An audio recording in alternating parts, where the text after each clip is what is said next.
Иако глобалните наслови во 2025 година беа исполнети со конфликти и политичка неизвестност, оваа година имаше и позитивна страна.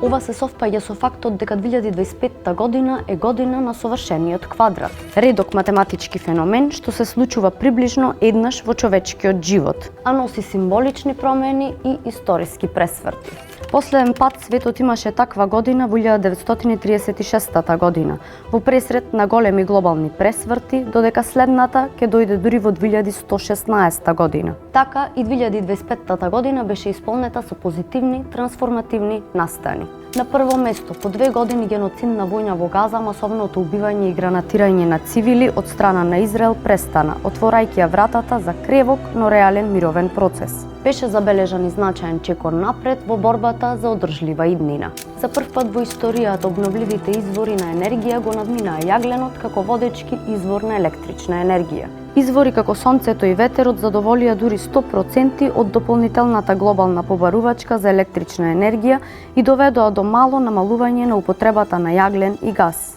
Корисната вест за целото човештво е што озонската обвивка почна да се опоравува побрзо од очекуваното во 2025 година. Научниците очекуваат дека со ова темпо на опоравување, озонската обвивка би можела да ја достигне својата состојба пред оштетувањето од 1980-тите и тоа до 2040-тите години. Напредокот не е постигнат само на Земјата. За прв пат приватна компанија изврши целосно, успешно и безбедно слетување на месечината.